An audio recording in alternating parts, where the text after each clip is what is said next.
అమ్మవారి కుంకుమకు అంత శక్తి, అమ్మవారి కస్తూరికి అంత శక్తి, ఆ సువాసనకంత శక్తి. అందుకే ఇప్పటికీ మంచి ఉపాసన తత్పరులైనటువంటి వారు పూజ చేసినటువంటి గదిలో సువాసనలు వస్తాయి. నేను పైకి చెప్పడం నాకు ఇష్టం లేదు, కానీ నేను ఒక పర్యాయం అటువంటి అనుభవాన్ని జీవితంలో పొందా. ఒక మహాత్ములు వచ్చి అమ్మవారిని ఆరాధన చేసుకుని వెళ్ళారు ఒక గదిలో. వెడితే ఆ ఇంటి యజమాని ఆ మరునాడు నన్ను పిలిచాడు. ఏమండి గది ఏమిటంటే ఇంత సువాసన వస్తోంది చూడండి అని అడిగాడు. అడిగితే నేను ఆ గదిలోకి వెళ్ళి చూసి ఆశ్చర్యపోయాను. అదే సెంట్లు అవి రాసుకునే వ్యక్తి కాడాయన. అపారమైన సువాసన. ఏమిటి సువాసన అన్నది నేను చెప్పలేక మా గురువు గారిని ప్రార్థన చేశాను. అయ్యా గురువుగారు ఒక్కసారి రండి, ఈ గది ఎందుకు ఇంత వాసన వస్తోందని. గురువుగారు వచ్చి చూసి ఓ పెద్ద నవ్వు నవ్వి అన్నారు, నాయన నిన్నను వచ్చి కూర్చుని ఉండి వెళ్ళిన వాడు సామాన్యుడా, మహానుభావుడు, గొప్ప ఉపాసన బలం ఉన్నవాడు. ఆయన ఇక్కడ పడుకున్నారు, పూజ చేశారు. ఆయన ఉండి వెళ్ళిన చోట పరదేవత ఉండి వెడుతుంది. ఆయన ఉపాసన బలం అటువంటిది, ఆయనతో పాటు నడుస్తుంది ఆవిడ. కాబట్టి పరదేవత నిలబడి వెళ్ళింది. ఆవిడ సువాసనలు ఎలా పోతాయి అంత తొందరగా పోవు. నేను చెప్తున్నాను రా, ఒక మండలం ఉంటాయి ఇక్కడ ఈ వాసనలు అన్నారు ఆయన. ఖచ్చితంగా 42 రోజుల పైచిలకు ఆ సువాసన ఉండి తర్వాత గదిలో ఆ వాసన తనంత తాను పోయింది. పరదేవత అంటే పరదేవతే. అందుకే శంకర భగవత్పాదులు ఒక్క మాట చెప్పారంటే ప్రతిరోజు ఈ స్తోత్రం చదువుకోండి అన్నారు గృహస్థాశ్రమంలో ఉన్న వాళ్ళని. కస్తూరికా కుంకుమ చర్చితాయై, ఆవిడ కుంకం బొట్టు పెట్టుకున్నట్టు నువ్వు ఊహించినా చాలు.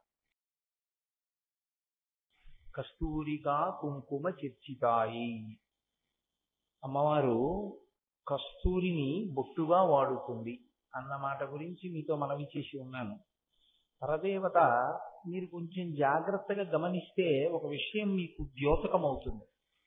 ఆవిడ వాడేటటువంటి పదార్థములు ఏముంటాయో అవన్నీ అత్యంత సుగంధభరితములై ఉంటాయి. ఆవిడ కస్తూరి బొట్టు పెట్టుకుంటుంది. ఆవిడ పన్నీటితో స్నానం చేస్తుంది. ఆవిడ ఒంటికి అనేకమైన అంగరాగములను అలదుకుంటుంది. ఆవిడ తాంబూల చర్వణం చేస్తుంది. ఆ తాంబూలం కూడా కర్పూర వీటికామోద సమాకర్ష దిగంతరా అంటాడు వ్యాస భగవానుడు. పచ్చ కర్పూరము, యాలుకలు, లవంగములు మొదలైనటువంటి సుగంధభరితములైనటువంటి ఓషధీతత్వమున్న పదార్థములతో కూడినటువంటి తాంబూలాన్ని తల్లి నవ్వులుతున్నప్పుడు వచ్చినటువంటి సువాసనలు దశ దిశల వ్యాపిస్తాయి. అటువంటి సుగంధభరితమైనటువంటి తాంబూల సేవనం చేస్తుంది. ఆవిడ వీణానాదాన్ని వింటూ ఉంటుంది. ఎప్పుడు సరస్వతీదేవి వీణ వాయిస్తే వింటూ తల పంచిస్తూ ఉంటుంది. అటువంటి తల్లి మీరు గమనించినప్పుడు కస్తూరికా కుంకుమ చర్చితాయై, శంకరాచార్యుల వారు ఆ మాట అనడానికి కారణం ఏమి అంటే కస్తూరి కుంకుమ ఈ రెండు కూడా మంగళ ద్రవ్యములు. పసుపు కుంకుమ ఎటువంటివో కస్తూరి కుంకుమ అటువంటివి. కస్తూరి కుంకుమ ఈ రెండే శంకరులు ప్రస్తావన చేశారు ఇందులో. ఎందుచేత అంటే నేను నిన్న మీతో మనవి చేశాను, సువాసిని బొట్టు పెట్టుకున్నప్పుడు ఇక్కడ ప్రధానం, ఇక్కడ ప్రధానం, కానీ ఇక్కడ బొట్టు మాత్రం ఎప్పుడూ నిధనం అవ్వకూడదు. ఏదో స్నానం చేసినప్పుడు తప్ప వెంటనే అక్కడ బొట్టు పెట్టేసుకుంటారు. ఎందుకంటే భర్త యొక్క అభ్యున్నతిని నిర్ణయం చేస్తుంది అది లక్ష్మీ స్థానం. ఎందుచేత అంటే కన్యని కన్యాదానం చేసినప్పుడు కేవలం ఒక ఆడపిల్లని దానం చేస్తున్నాను అని దానం చెయ్యరు, లక్ష్మినే దానం చేస్తారు. మరి లక్ష్మిని ఎవరైనా దానం చేసేస్తారా అంటే ఆమె ఎప్పుడూ నిత్యానపాయని, ఆమె ఆయన కొరకే పుట్టింది. ఆడపిల్ల అతనిని చేరడానికి ఇక్కడ పుట్టింది. ఇక్కడ పుట్టి నా ద్వారా ఆయన్ని చేరుకుంటారు. కాబట్టి లక్ష్మిని నారాయణునితో చేర్చి నేను అదృష్టవంతుడయ్యాను అన్న భావనతో కన్యాదాత లక్ష్మిగా బుట్టలో కూర్చోబెట్టి తీసుకెడతారంటే పద్మంలో కూర్చుని వెళ్ళాలి తప్ప లక్ష్మికి నడవవలసిన అవసరం ఉండదు. అందుకని పెళ్లి కొడుకు నడుస్తూ వీరికి మీద కెడతాడు. ఆడపిల్లని మాత్రం పద్మంలో కూర్చుని లక్ష్మి వెడుతున్నట్లే భావన చేసి లక్ష్మిగానే వీరికి మీదకి తీసుకెళ్లి లక్ష్మిగానే కన్యాదానం చేస్తారు. అయినప్పుడు ఆమె అతని పాలిట లక్ష్మి, గృహలక్ష్మి. అతని ఐశ్వర్యం కానీ, అతని ఆయుర్దాయం కానీ, అతనిని గ్రహగతులు పీడించకుండా ఉండడం కానీ, అతను కడుపు నిండా అన్నం తినడం కానీ, అతని ఆరోగ్యం కానీ, అతని అభ్యున్నతి కానీ, అతని మనశ్శాంతి కానీ ప్రధానంగా ఆమె చేతనే నిర్ణయింపబడతాయి. అందులో ఇంకా సందేహం ఏమీ లేదు. ఎందుచేత అంటే ఎవ్వరితోనూ అనని మాటలన్నీ పురుషుడు భార్యతోనే అంటాడు. మాంగళ్యం తంతునానేనా మమ జీవన హేతున కంఠే బధ్నామి సుభగే త్వం జీవ శరదాం శతం అంటాడు. నువ్వు నూరేళ్లు జీవించు, నేను బ్రతికున్నానని గుర్తేమిటో తెలుసా? ఇదిగో నేను నీ మెడలో కడుతున్నటువంటి ఈ మంగళసూత్రమే. అంటే తల్లితో కాని, తండ్రితో కాని, అన్నదమ్ములతో కాని, స్నేహితులతో కాని ఎప్పుడూ అననంత పెద్ద మాట పెళ్లిలో తను తాళి కడుతున్నటువంటి పిల్లతోటే అంటాడు. అంటే ఆమె మెడలో ఉన్న సూత్రము కేవలము త్రాడు కాదు, అది ఆమె భర్త జీవించి ఉన్నాడు అనడానికి గుర్తు. అంత పెద్ద మాట, అంత గంభీరమైన మాట ఉపయోగిస్తాడు. సర్వమంగళాదేవతని ఆవాహన చేసి కట్టిస్తారు మంగళసూత్రాన్ని. ప్రతిరోజు లేవగానే మంగళసూత్రాన్ని కళ్ళకద్దుకుని సర్వమంగళాదేవతకి నమస్కారం చేసేటటువంటి అలవాటు ఉన్న భార్య ఉన్న భర్తకి గండం వచ్చినా కూడా తొలగిపోతుంది. ఎందుకంటే ప్రతి నక్షత్రానికి గండకాలం ఉంటుంది. ఇప్పుడు అతన్ని ఎందుకు పడగొట్టదంటే అమ్మవారు, ఈమె ప్రతిరోజు సర్వమంగళాదేవతని ఆరాధన చేస్తోంది. ఈమె సర్వమంగళాదేవతని ఆరాధన చేస్తుండగా ఆమెకి అమంగళం కలగకూడదు. ఆమెకి అమంగళం కలగకూడదు కనుక ఆయన రక్షింపబడతాడు. పులోమజార్చిత అని లలితా సహస్రనామ స్తోత్రంలో ఒక నామం, అలాగే లోపాముద్రార్చిత అని ఒక నామం. లోపాముద్రార్చిత అన్న నామాన్ని, పులోమజార్చిత అన్న నామాన్ని ఎందుకు ప్రయోగించారో తెలుసా అండి? ఆమె అర్చన చేసినప్పుడు లోపము పట్టుకోలేరు. అగస్త్యుని భార్య కాబట్టి లోపాముద్రార్చిత అని కాదు దాని అర్థం. ఆమె ఆరాధన యందు లోపమును మీరు పట్టుకోలేరు. ఏది లోపము? ప్రధానమైనది. భర్తగారు పడుకుంటే భార్య పూజ చేయలేదు. భర్తగారు పూజ చేస్తే భార్య అన్ని సంబారాలు సంసిద్ధం చెయ్యడమే నిజమైన పూజ. భర్తని ప్రేమగా చూడటమే నిజమైన పూజ. భార్య కంట నీరు కారకుండా ప్రేమగా చూసుకోవడమే భర్తకి నిజమైనటువంటి శీలము. కాబట్టి పురుషుడు చాలా గొప్పగా అంగరాగములన్నీ అలదుకుని ఏదో సువాసనాభరితంగా ఉండి తిరగాలి అని శాస్త్రంలో లేదు. కానీ ఇవన్నీ ఎవరు అలదుకుని ఉండాలి అని చెప్పారంటే స్త్రీ అలదుకుని ఉండాలి అని చెప్పారు. కారణం ఏమంటే ఎప్పుడూ కూడా చులకన చేసి కానీ భోగ వస్తువుగా కానీ చూడలేదు. అలా ఎందుకు చూశారంటే ఆయన యొక్క లక్ష్మి ఆమె. అసలు ఆమె సంతోషంగా ఉన్నంతలో ఆమె వైభవోపేతంగా చక్కగా ఉంటే ఆయనకి కలిసి వస్తుంది. ఆమె ఎప్పుడు జిడ్డోడిపోతూ ఉందనుకోండి, ఆయనకి కలిసి రాదు. ఆయనకి కలిసి రావాలి అంటే ఆడదాని మీద ఆధారపడి ఉంటుంది. కుటుంబ జీవనంలో పురుషుని యొక్క అభ్యున్నతి. పులోమజార్చిత అంటే పులోముని యొక్క కుమార్తె శచీదేవి. శచీదేవి ఎప్పుడూ లలితాపరాభట్టారిక స్వరూపాన్ని ఆరాధన చేస్తూ ఉంటుంది. శచీదేవి అమ్మవారి పట్ల అంత భక్తిని కలిగి ఉంటుంది కాబట్టి ఇంద్రుడికి లోకాధిపత్యం లభించి నిలబెట్టుకోగలిగాడు. అంటే ఆడదాని యొక్క నడవడి, ఆడదాని యొక్క భక్తి ఎంత దూరం ఉంటాయో, ఇంట లక్ష్మి లక్ష్మిగా ఉండాలి తప్ప లక్ష్మి అలక్ష్మిగా ఉండే అవకాశం ఉండదు. మీరు కొంచెం జాగ్రత్తగా పట్టుకునే ప్రయత్నం చెయ్యండి. అమ్మవారి యొక్క స్వరూపాలైనటువంటి దేవతా స్వరూపాల్లోనే కొన్ని స్వరూపాలు ఉంటాయి. అవి చాలా ఉగ్రంగా ఉంటాయి. చిన్న మస్తా అని ఒక రూపం ఉంటుంది, చాలా ఉగ్రంగా ఉంటుంది చూడ్డానికి. కానీ లక్ష్మి అని నేను అన్నాను అనుకోండి, గౌరీ అని నేను అన్నాను అనుకోండి, సరస్వతి అని నేను అన్నాను అనుకోండి, వాళ్ళ తీరు వేరుగా ఉంటుంది. లక్ష్మి అనేటప్పటికీ సమస్త సంపదలకు అను సూచన అయి ఉంటుంది. లక్ష్మ అంటే గుర్తు. లక్ష్మ లక్ష్మి ఆమె గుర్తు. దేనికి గుర్తు? ఆయన ఐశ్వర్యమునకు ఆమె గుర్తు. ఆయన ఏ ఐశ్వర్యమును పొంది ఉన్నాడో దానికి ఆమె గుర్తుగా ఉండాలి. అన్నీ ఉన్నా దరిద్రంగా ఆమె తిరగకూడదు. ఏమీ లేకపోయినా ఆవిడ లక్ష్మిలా నిలబడగలిగితే. నేను కొన్ని కొన్ని కుటుంబాల్లో నా చిన్నతనంలో కూడా చూశాను. నేను ఒక 25-26 సంవత్సరాల వయసులో ఉండగా కూడా చూశాను. వాళ్ళు తర్వాతి కాలంలో వృద్ధులైపోయిన తర్వాత కూడా నేను చూశాను. 45 ఏడు 50 ఏట ఉన్నప్పుడు కూడా మా చిన్నతనంలో మా అమ్మగారు వాళ్ళు చెప్పుకుంటూ ఉండేవారు, అసలు కాళ్ళకి పారాణి లేకుండా కాళ్ళకి పసుపు రాసుకోకుండా ఆవిడ్ని ఎప్పుడూ చూడము అంటుండేవారు. ఎప్పుడూ కాళ్ళకి పసుపు రాసుకుని పారాణి పెట్టుకుని ఉండేవారు. తత్పరిణామం, తత్ఫలితం పిల్లలు ఎంతంత వృద్ధిలోకి వచ్చారో, ఎంత అభ్యున్నతి పథంలో నడిచారో. కేవలం ఓ పెంకుటింట్లో ఉండే కుటుంబాలు 7 అంతస్తుల హర్మ్యాల్లోకి వెళ్ళిపోయాయి. కానీ నడవడి, భక్తి, ప్రపత్తి మాత్రం అలాగే నిలబడిపోయాయి. ఏది మన సంప్రదాయం, ఏది లక్ష్మీతత్వమో ఆ లక్ష్మీతత్వంతో ఉండడం గొప్ప తప్ప అన్యమైనటువంటి రీతిలో ప్రవర్తించడం అసహ్యకరమైనటువంటి విశేషం. నేను తద్భిన్నమైనటువంటి కుటుంబాలని కూడా చూశాను నా జీవితంలో. ఐశ్వర్యం ఉంది కదా అని ఇంటికి పెద్దలు వచ్చినప్పుడు వారికి ఒక గ్లాసుడు పాలు ఇచ్చేటప్పుడు చెప్పులిప్పి ఇవ్వాలన్న కనీస మర్యాద కలిగినటువంటి పశుత్వం కలిగిన కుటుంబాలని కూడా నేను చూశాను.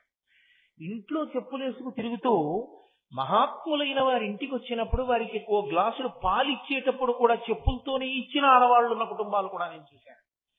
వాళ్ళని నియంత్రించలేని అధములైన భర్తలున్న కుటుంబాలు నేను చూశాను. కాబట్టి ఎక్కడి నుంచి వస్తుంది అభ్యున్నతి రమ్మంటే? శంకర భగవత్పాదులు కేవలంగా ఏదో అమ్మవారిని స్తోత్రం చెయ్యడం ఆయన లక్ష్యం కాదు. అర్ధనారీశ్వర స్తవం మీతో మనవి చేశాను, గృహస్థాశ్రమంలో ఉన్న వారి కొరకు ఇవ్వబడింది. అందులో అన్యాపదేశంగా శంకరాచార్యుల వారి యొక్క హితోపదేశం కూడా ఉంది. ఒక గురుస్థాయిలో ఉన్న వ్యక్తి ఒక మార్గనిర్దేశకత్వం చెయ్యకుండా పేలవమైన మాట ఎన్నడూ మాట్లాడడం, లోకానికి దిశానిర్దేశం చేస్తూ ఉంటారు. అందుకే కస్తూరికా కుంకుమ చర్చితాయి, ఆమె ఎప్పుడూ కస్తూరి కుంకుమ ఈ రెండిటి చేత అలంకరింపబడి ఉంటుంది. కస్తూరి కుంకుమ ఈ 2 సుగంధ ద్రవ్యములు ఇవే అలంకరింపబడి ఉంటే ఆమెకా అభ్యున్నతి, మనకా అభ్యున్నతి. అంటే అమ్మవారికి కొత్తగా అభ్యున్నతి అన్న మాట వాడడానికి ఏమి ఉండదు. యథార్థమునకు దాని దర్శనం చేత వచ్చేటటువంటి అభ్యున్నతి ఎవరికో తెలుసా అండి? మనకే.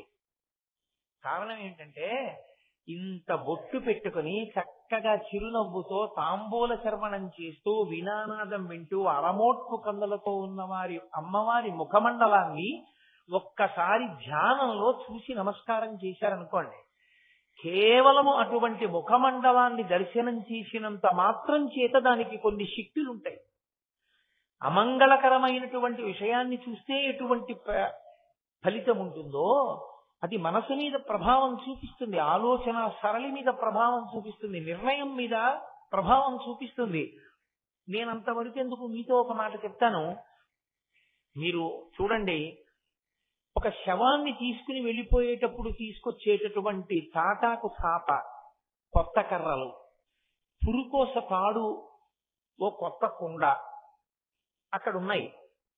వేరొక చోట పాలికలు, ప్రమిదలు, పేలాలు, దర్భకట్టలు, అగ్నిహోత్రాన్ని రగల్చడానికి, ఆరణిమంధనం చేయడానికి కావలసినటువంటి పరికరం, రుత్తిక్కులు, అక్షతలు, పసుపు, కుంకం, పువ్వులు, ఇవన్నీ ఉన్నాయి. మీరు ఇది చూసినప్పుడు వెంటనే మీ మనసులో కలిగే భావన ఏమి? నేను ముందు చెప్పినప్పుడు చూసిన పదార్థములు చూసినప్పుడు మీ మనసులో కలిగే భావం ఏమి? తేడా ఉందా లేదా? ఇవి చూడగానే మీ మనసు ప్రహృష్టమవుతుంది, ప్రసన్నమవుతుంది. ఆ ప్రసన్నత యందు మీరు చేసుకునే నిర్ణయం ఒకలా ఉంటుంది. అవి చూడగానే మీ మనసు పొందినటువంటి వ్యాకులతతో మీరు చేసుకునే నిర్ణయం ఒకలా ఉంటుంది. దర్శనమునందు మంగళకర దర్శనము మంగళకర దర్శనమే, అమంగళకర దర్శనము అమంగళకర దర్శనం కాదు అని మీరు అనలేరు. అది మనసు మీద ప్రభావం చూపించి తీరుతుంది. మీకు అందినంత మేర మనసు మీదే అంత ప్రభావం ఉంటే మీకు అందని శాస్త్ర ప్రయోజనం ఎంత ఉండకపోతే జగద్గురువులు దాని గురించి మాట్లాడుంటారు. అమ్మవారి బొట్టు చూస్తే మనం పెట్టుకునే బొట్టు నిలబడుతుంది. అమ్మవారి కస్తూరి, అమ్మవారి యొక్క పాపట ప్రారంభ స్థానమునందుండేటటువంటి కుంకుమని ధ్యానంలో ఎవరైనా చూస్తే శంకరులు ఒకటే మాట అన్నారు, తనో తుక్షేమం నహ అన్నారు. నహ అంటే మాకు. అలా ఒక్కడు కుటుంబంలో ధ్యానంలో అమ్మవారు ఇక్కడ పెట్టుకునేటటువంటి కుంకుమని చూసినా, ఆవిడ కబరీబంధం చూసినా, అందులో పువ్వులు చూసినా, పవిత్రమైన హృదయంతో మా అమ్మ అన్న భావనతో చూసేవాడు ఒక్కడి ఇంట్లో ఉంటే ఆ ఇల్లంతా రక్షింపబడుతుంది. అటువంటి వాళ్ళు 10 మంది ఒక ఊళ్ళో ఉంటే ఆ ఊరంతా రక్షింపబడుతుంది. కాబట్టి మంగళకర దర్శనము చేత పొందేటటువంటి మంగళత్వము కూడా అలాగే ఉంటుంది. అమ్మవారి ముఖమండలాన్ని చూడడం చేత ఓ నేను అలా ఉండాలన్న భావన ఏర్పడుతుంది. మీరు చూడండి, మీరు వెంకటాచల క్షేత్రానికి వెళ్ళారనుకోండి, ఎవరో అష్టదళ పాద పద్మారాధన సేవ చేసుకుని బయటికి వచ్చి అంతరాలయంలోకి వెళ్ళాం, మొట్టమొదట కూర్చున్నాం గడప దగ్గర 25 నిమిషాలు వెంకటేశ్వర స్వామిని ఆపాదమస్తకం చూశాం. ఇదిగో ఉత్తరీయం ఇచ్చారు పట్టుది, ఉత్తరీయం వేసుకుని బయటికి వచ్చాం. అబ్బాయి ఎంత బాగుందో అని చెప్పుకుంటున్నారు అనుకోండి. మీరు 300 రూపాయల టికెట్ పెట్టుకుని 10 మాటలు దర్శనం చేసినా 300 × 10 3000 రూపాయలు మీరు ఖర్చు పెట్టినా మీరు చేసింది లఘు, అతి లఘు, మహాలఘు, ఎన్ని లఘువులు ఉంటాయో అన్ని లఘువులు ఉంటాయి. కానీ 2500 పెట్టి అష్టదళ పాద పద్మారాధనం కొనుక్కున్నవాడు భార్యతో కలిసి మొదటి గడప దగ్గర కూర్చున్నానంటే మీరేమంటారు? అదేంటంటే మీరు కూడా అలాంటిది ఏమైనా తీసుకుంటే ఎంత బాగుండు, చక్క మనం వచ్చి చేసుకుంటాం కదా అంటారా అనరా? మీ మనస్సు మీద వెంటనే అలా చెయ్యాలన్న భావన ఒకటి వచ్చేసిందా రాలేదా? మీరు నిరంతరం అమ్మవారి ముఖమండలాన్ని అలా దర్శనం చేయడం అలవాటు అయినప్పుడు మీరు అలా ఉందామని మీకు ఎందుకు అనిపించదు?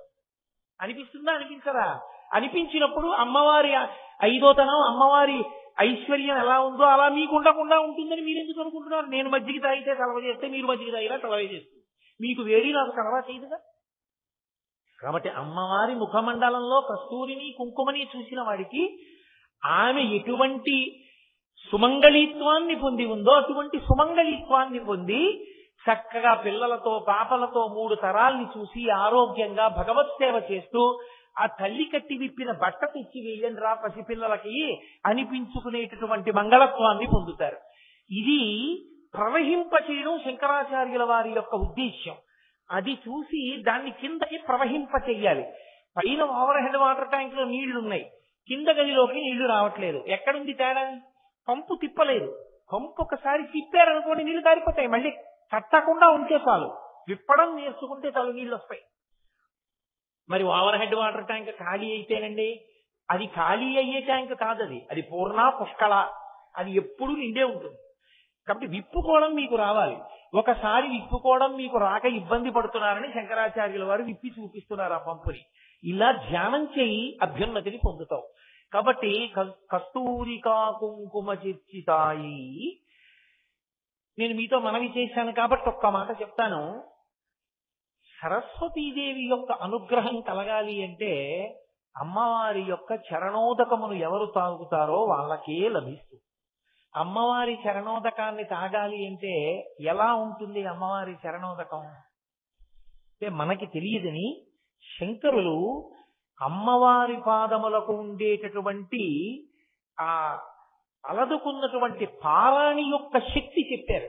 నేను ఇదే మీతో మనవి చేసేది. ఆవిడ పారాణి రాసుకుంది, ఆవిడ బొట్టు పెట్టుకుంది అంటే కేవలం ఆవిడ సువాసినిగా నిలబడడానికి కాదు, ఆవిడ అందరికీ ఆ సువాసినిత్వాన్ని ఇవ్వగలదు. అలా చూస్తే ఆవిడ పారాణి పెట్టుకుంటుంది. ఆ పారాణి లౌకికంగా ఎవరిదో కడిగి మీరు నీళ్లు పుచ్చుకున్నారనుకోండి, మీకేం ప్రయోజనం ఉంటుందని నేను అనుకోను. ఒక సువాసిని యందు పరదేవతని చూసి కాళ్ళు కడిగి తాగితే ఉండే భావన వేరు.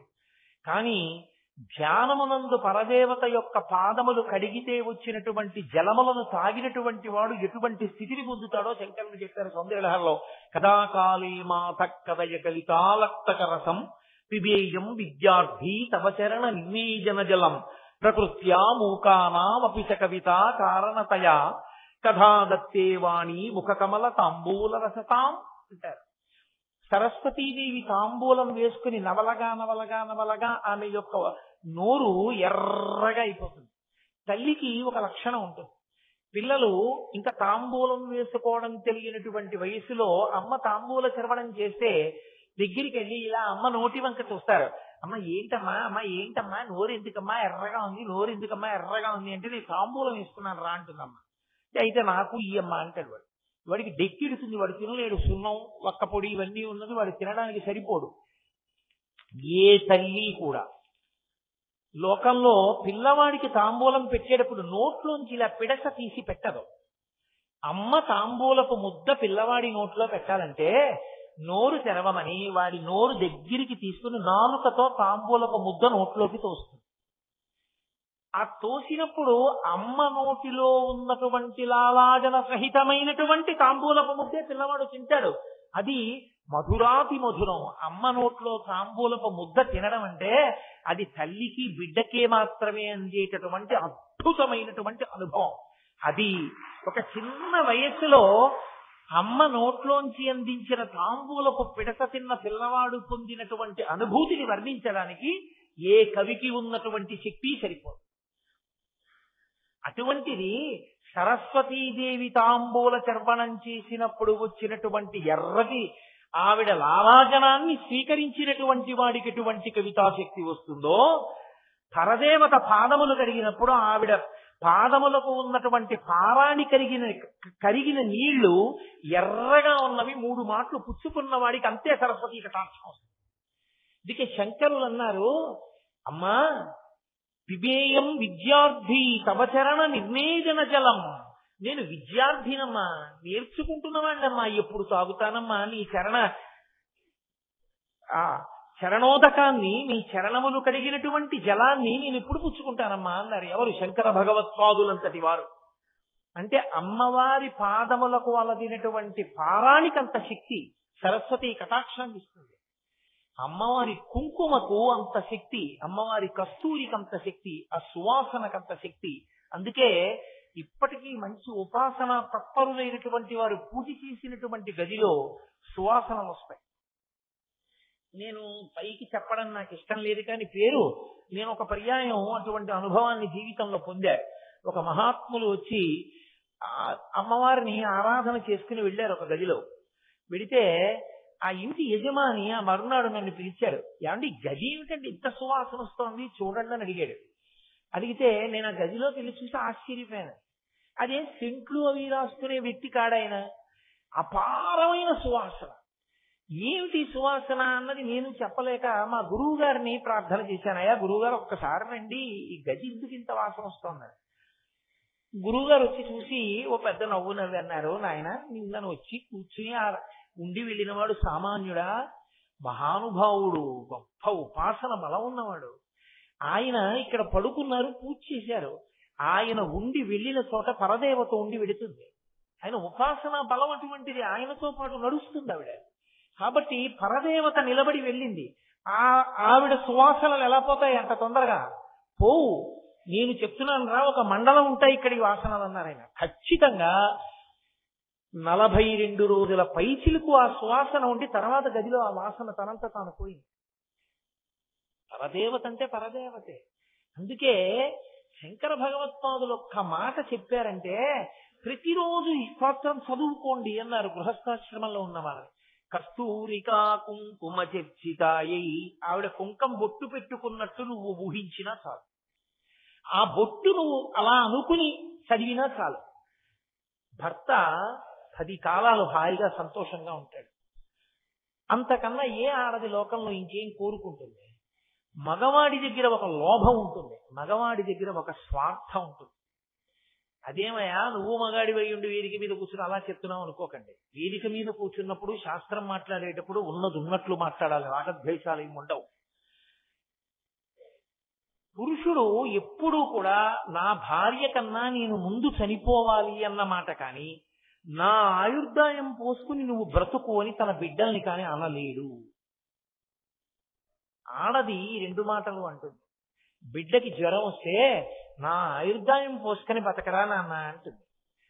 ఎప్పుడైనా ఏమంటుందంటే నేను సుమంగళిగా ఆయన చేతిలో వెళ్ళిపోవాలంటుంది తప్ప ఆయన తర్వాత నేను బ్రతకాలని ఏ ఆడది అడగదు. కాబట్టి ఒక ఆడదాని గొప్ప కోరిక ఏది అని నన్ను అడిగారు అనుకోండి, నేను ఒకటే చెప్తాను, భర్త చేతిలో మరణించాలని కోరుకోవడమే ఆడదాని చాలా గొప్ప కోరికే. అందుకే నెలకి 3 వానల్లో ఒక వాన సువాసినుల వల్ల పడ్డాయి. అటువంటప్పుడు అమ్మవారి కుంకుమని దర్శనం చేయడం అంత గొప్పదైనప్పుడు ఈ స్తోత్రం ఎంత గొప్పదై ఉండాలి. శంకర భగవత్పాదులు మనకు అందించడం, జగద్గురువుగా వారు మనకి పెట్టిన భిక్ష ఈ స్తోత్రం. కాబట్టి కస్తూరికా కుంకుమ చర్చితాయై చితారజ పుంజ విచర్చితాయ. శంకరులు అంటున్నారు, నాకు ఏమిటంటే అయ్యో రే నువ్వు ఇది వదిలేసావు నువ్వు ఇది చెప్పట్లేదని బెంగగా ఉంటుంది. అవన్నీ చెప్తే ఎలా అవుతుందిరా ఈ స్తోత్రం 7 రోజుల్లో అని బెంగగా ఉంటుంది, నలుగుతూ ఉంటాను మధ్యలో. కాబట్టి దాన్ని అక్కడతో విడిచిపెట్టి చితారజ పుంజ విచర్చితాయ. అమ్మవారి విషయంలో కుంకుమ కస్తూరి చెప్పారు. పరమశివుడి విషయంలో ఆయనేం రాసుకుంటాడు ఒంటికి? చితారజ పుంజ. అది శంకరుల యొక్క కవిత్వం అంటే అలా ఉంటుంది, శంకరుల స్తోత్రాలంటే అలా ఉంటాయి. ఏదో భస్మ అనలేదు ఆయన, చితారజ పుంజ. పుంజ అంటే కొంచెం ఎక్కువగా తీసుకొచ్చి పెట్టినటువంటి రాశి. చితారజ, రజహ అంటే ధూళి, చితి అంటే శవదహనం చేసేటటువంటి వీధి. ఆ శవాన్ని దహనం చేసినప్పుడు వచ్చినటువంటి బూదిని కొంత కుప్ప తీసుకొచ్చి అక్కడ పెడితే దాన్ని ఆయన ఒంటికి అలదుకుంటాడు. ఏదో పూజలో పూజ చేసుకునే ముందు నేను పెట్టినట్టు పెట్టుకోడు విభూతి, భస్మోద్ధూళిత సర్వాంగం అని ఒళ్ళంతా రాసుకుంటాడు ఆయన.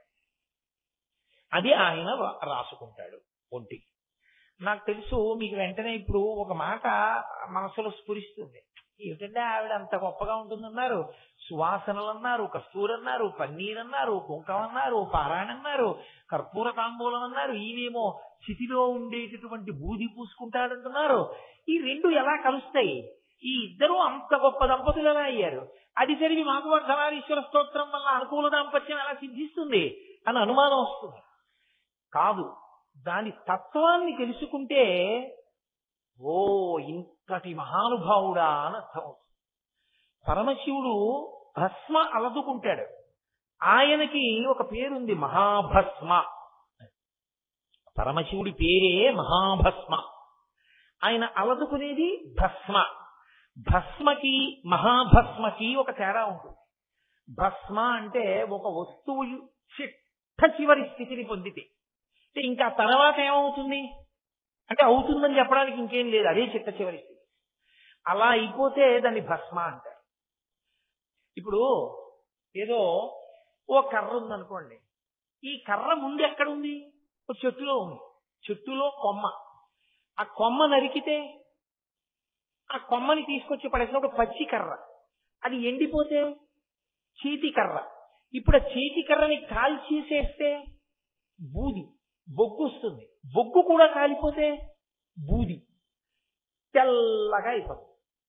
ఇప్పుడు తెల్లగా అయిపోయిన ఈ బూదిని కాలిస్తే ఇంకేం అవదు, బూదిగానే ఉంటుంది.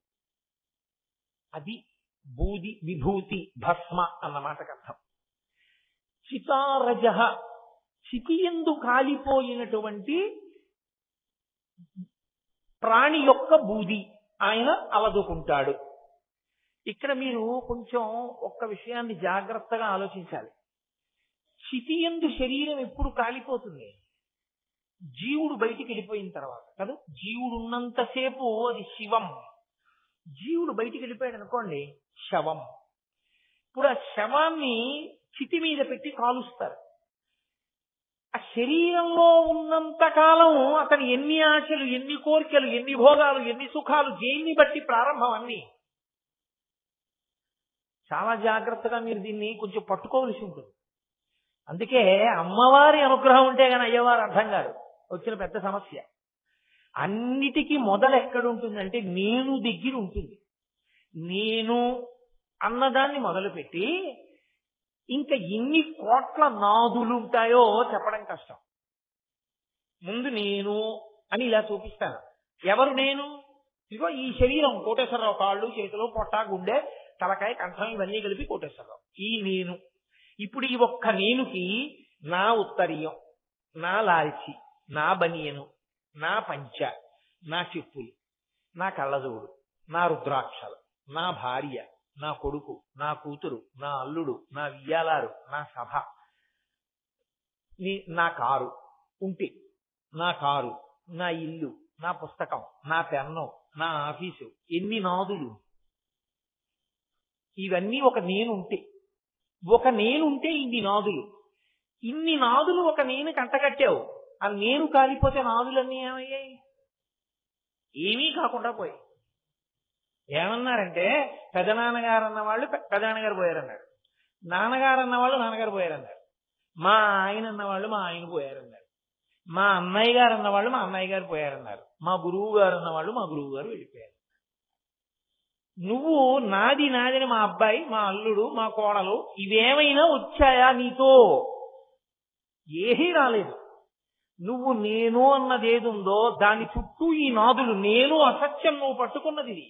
అసత్యమునకు పట్టుకున్న అసత్యాలు కూడా నీతో రావు. ఇదే మధుకైటభులు అంటారు. విష్ణు సంహార ప్రక్రియ నందు చెప్తే విష్ణువు చేసిన సంహార ప్రక్రియలో మధుకైటభులు అంటారు. మధు అంటే తేనె. మధువు ఒక్క చొక్కుందనుకోండి, కైటభము అంటే కీటకములు.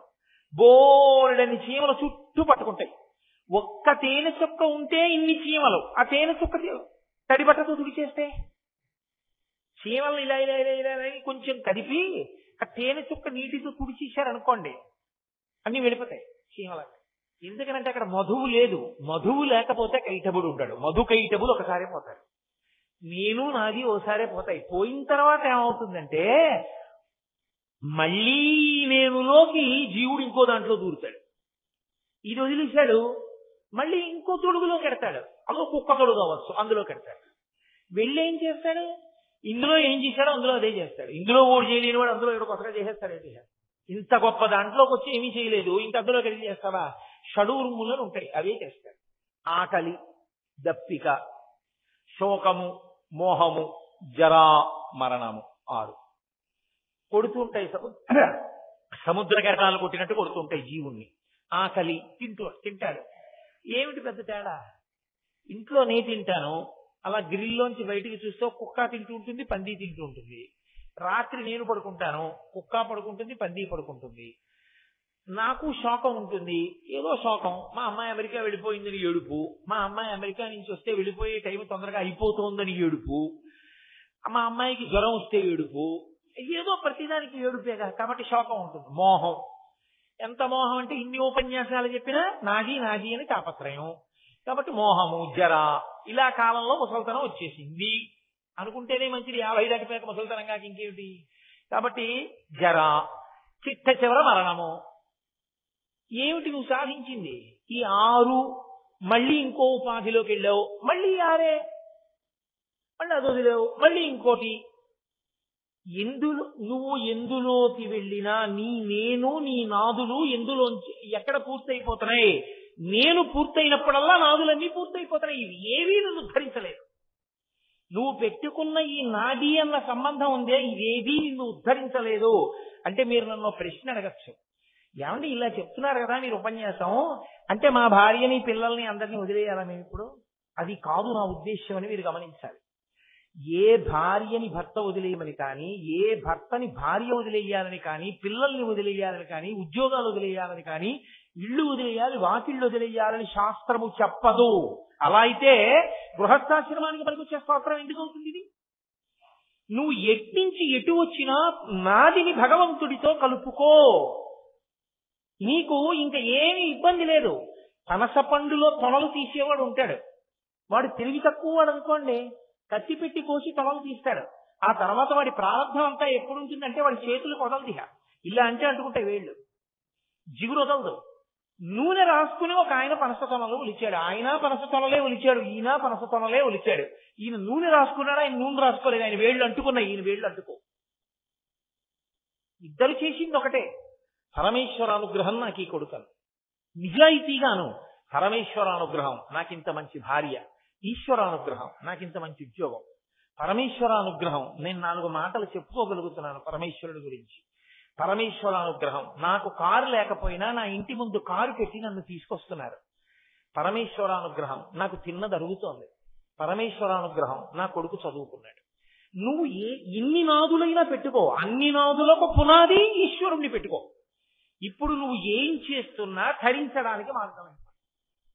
ఇదంతా ఈశ్వరానుగ్రహం, ఈశ్వరానుగ్రహం, ఈశ్వరానుగ్రహం అన్నవాడికి పొంగు కుంగు ఉండడానికి అవకాశం ఉండదు. ఎందుకంటే అన్ని ఈశ్వరుడివి అయినప్పుడు జేబులో పెద్ద ఎవరో పెట్టుకుపోయారు. నమచ్చోరాయక, నేను కాను యజమాని దానికి. ఆయనది ఆ పెన్నం, ఆయన ఇచ్చాడు, వాడుకున్నాను కొన్నాళ్ళు. ఆయన పెన్ను ఆయన పట్టుకెళ్ళాడు, ఇంకోళ్ళకి ఎవరికో ఇవ్వాలి పని ఉందని తీసుకుపోయాడు. దొంగ రూపంలో వచ్చి పట్టుకుపోయాడు. నాకు తెలియకుండా పట్టుకెళ్ళాడు కాబట్టి దొంగ అన్నాను. కానీ నమచ్చోరాయచ, పరమేశ్వరుడు ఆయన వస్తువు ఆయన దొంగ రూపంలో వచ్చి పట్టుకెళ్ళాడు. ఇప్పుడు నీకేమైనా పొంగుందా కొంగుందా? మహాత్ముడు కావడానికి సాధన అలాగే పెడుతుంది. కాబట్టి నాదులు నేను, నాది, ఇవి ఈశ్వరుడితో ముడిపడ్డాయి అనుకోండి, వాడు ధరించిపోతాడు. తాడు తిప్పడంలో ఉంటుందండి. మీరు మనిషిని నించోపెట్టి ఇలా తిప్పేశారనుకోండి, తాడు కట్టేశారు, ఇలా తిప్పేశారనుకోండి, విప్పేశారు. 2 సార్లు చెయ్యే తిప్పింది, 2 సార్లు తాడే తిప్పింది. ఒకలా తిప్పితే కట్టారు, వ్యతిరేక దిశలో తిప్పితే విప్పారు. అసత్యమైన నేనుకి అసత్యమైన నాదులతో పెట్టుకున్న సంబంధం ఎందుకు పనికి రాకుండా పోతుంది. పునర్జన్మకి హీనోపాధులలోకి పోతాడు. పరమేశ్వరుణ్ణి ప్రాతిపదికగా నేను నాదితో కలిపిన వాడు అభ్యున్నతి పదంలోకి వెళ్ళిపోతాడు. నిత్యనుంది, ఎక్కడం రాక దిగడమే వచ్చింది ఒకడికి, వాడు ఎప్పుడూ మేడెక్కడ. నిత్యనుంది, ఎక్కడమే వచ్చిన వాడు ఉన్నాడు, వాడు మేడ మీదే ఉంటాడు కదా. కాబట్టి ఇది తెలియదు. తెలియకపోవడం వల్ల నువ్వేమైపోతున్నావో తెలుసా? ఇప్పుడు ఎలా బూది అయిపోయావో అలాగే ఎన్ని కోట్ల జన్మలలోనో బూదిగా అవుతూనే ఉన్నావు. ఎన్ని కోట్ల జన్మల్లో శరీరాన్ని వదిలిపెట్టావో. అలయక సొలయక వేసక నొలయక కరి మకరితోడ నుద్దండత రాత్రులు సంఖ్యలు దివసంబులు సలిపెన్ పోరొక్క 1000 సంవత్సరములు అంటారు పత్ర గారు గజేంద్ర మోక్షణంలో. రాత్రి పగలు అసుర సంధ్య వేళ ఎప్పుడు వదిలిపెట్టేశాడో శరీరాన్ని. ఎన్నిసార్లు మృత్యువుతో పోరాటం చేశావో. మళ్ళీ నాది నాది అంటూనే ఉన్నావు, మళ్ళీ పట్టుకుంటూనే ఉన్నావు, మళ్ళీ వదిలిపెడుతూనే ఉన్నావు. ఇప్పుడు పరమేశ్వరుడు విభూతి రాసుకోవడము, భస్మ రాసుకోవడము అన్న మాటకు అర్థం ఏమిటో తెలుసా అండి? అన్ని వస్తువులు చిట్ట చివరికి బూదిగానే ఉంటున్నాయి. బూది కన్నా మారడానికి వేరొకటి లేదు, అది సత్యం. ఇది ఎరుకలోకి నీకు వచ్చినటువంటి ఉత్తర క్షణంలో నీకు పిచ్చి వ్యామోహం తగ్గిపోతాయి. 2, దాని పేరు భస్మ. భస్మ అంటే భగవంతుణ్ణి స్మరించకుండా ఎప్పుడూ నాది నాది నేను, నాది నేను అనుకుని స్మరించడంలో పాడయ్యావు. భస్మని ధారణ చేస్తే, అంటే ఎలా పడితే అలా ధారణ చేయకూడదు. భస్మ ధారణకి ఒక పద్ధతి ఉంటుంది. ఎడం చేతిలో విభూతి వేసుకుని నీళ్లు పోసుకుని మంత్రం చెప్పి ఆ మంత్రంతో ఉన్నటువంటి విభూతిని ఈ 2 వేళ్లతో బొటన వేలుతో అలది, ఈ 2 వేళ్లతో ఈ కొస నుంచి ఈ కొస వరకు వచ్చి కణత దాటకుండా వేళ్లాపి బొటన వేళ్ళని మధ్యలో పెట్టి ఇటువైపుకి రావాలి. వస్తే అది శాస్త్రీయమైన భస్మధారణ విధానం అని పేరు దానికి. కాబట్టి ఇప్పుడు అలా భస్మని ధరించిన వాడికి ఏమవుతుంది అంటే, ఆజ్ఞాచక్రం నుంచి అది వెళ్ళింది కాబట్టి దాని వలన మనసు ఒక విషయాన్ని గుర్తులోకి తెచ్చుకుంటుంది. భా అంటే భగవంతుణ్ణి, స్మ అంటే స్మరణలోకి తెస్తుంది. అది కాలక్రమంలో నీకు అలవాటు చేస్తుంది. నీ మనసు భగవంతుడితో ముడిపడడాన్ని నేర్చుకుంటుంది. అలా ముడిపడడం నేర్చుకున్న ఉత్తర క్షణంలో నువ్వు తరించిపోయావంతే. నువ్వు కొత్తగా చేయడానికి ఏముండదు. నువ్వు చెయ్యవలసిందల్లా నీ ఆలోచన విధానంలో కించిత్ మార్పు రావాలి. అందుకే వాంగ్మయం అంతా ఎవరికి, ప్రవచనములన్నీ ఎవరికి అంటే కేవలం మనుష్య ప్రాణికే. మిగిలినవి విని అనుష్ఠించి అభ్యున్నతిని పొందలేవు. ఒక్క మనుష్య ప్రాణి విని పాటించి అభ్యున్నతిని పొందుతాడు. కాబట్టి ఆ మలుపు, ఆ మార్పు రావాలి. అదొక్కటి వచ్చిందా ధరించిపోయావంతే. కాబట్టి అది భస్మ. మహాభస్మ అని దేన్ని పిలుస్తారు అంటే, అసలు ఈ లోకంలో ఏ వస్తువు మిగలకుండా అన్ని బూది కింద అయిపోయాయి అనుకోండి. ప్రళయతాండవమని చేస్తాడు పరమేశ్వరుడు. అప్పుడు ఇక మిగలడానికి ఏముండదు, సమస్తము లయమైపోతుంది. అప్పుడు మహాభస్మ కింద నిలబడిపోతుంది. అది పరమశివుడే. ఎందుకో తెలుసా అండి? భస్మకి మహదైశ్వర్యం అని పేరు. భస్మకి 2 లక్షణాలు ఉంటాయి. సమంత్రకంగా విభూతిని ధారణ చేస్తే అది మీకు గొప్ప రక్షణ ఇస్తుంది.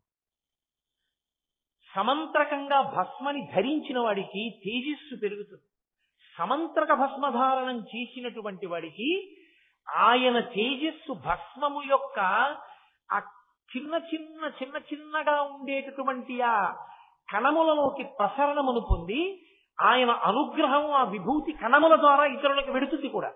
మీకు నేను ఒక ఉదాహరణ చెప్పాలంటే, కంచికామకోటి పీఠాధిపత్యం వహించినటువంటి మహాపురుషులు ప్రాతస్మరణీయులు చంద్రశేఖరేంద్ర సరస్వతి మహాస్వామి వారికి ఒక కుటుంబం అంతేవాసిత్వాన్ని పొందింది. ఆయనకి షష్ఠి పూర్తి చేద్దాం అనుకున్నారు కొడుకులు.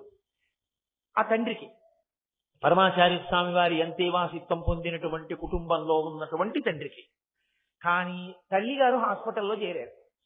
ఇంకా షష్ఠి పూర్తి దగ్గరికి వస్తోంది, ఇక ఆవిడ బతకరు అని డాక్టర్లు చెప్పేశారు. ఒకప్పుడైతే ఇంకా ఆవిడ ఇంచుమించు చనిపోయారని చెప్పారు.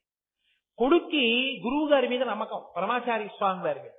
అయ్యో మహానుభావుడు, ఆయన గబగబా విమానం ఎక్కి వెళ్ళారు.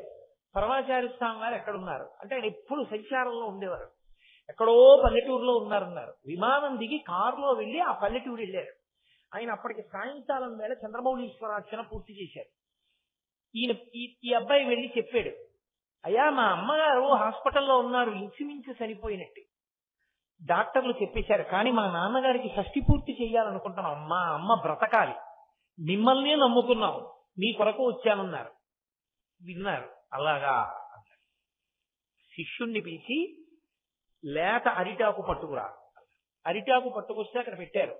పరమాచార్య స్వామి వారు దాని మీద నించుని ఒక 4 మాటలు గింతారు. ఇలా ఆయన ఒంటికి అలదుకున్నటువంటి భస్మ అందులో పడింది ఆకులో.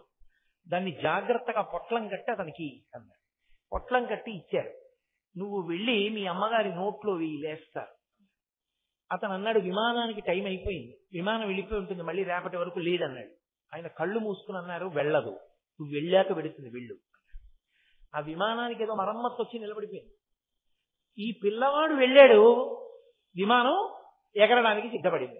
ఎలాగో ఆలస్యంగా వచ్చినా ఇంకా విమానం వెళ్ళలేదు కదా అని ఎక్కించారు. ఇతను వెళ్ళాడు. ఇది యథార్థంగా జరిగిన సంఘటన అండి.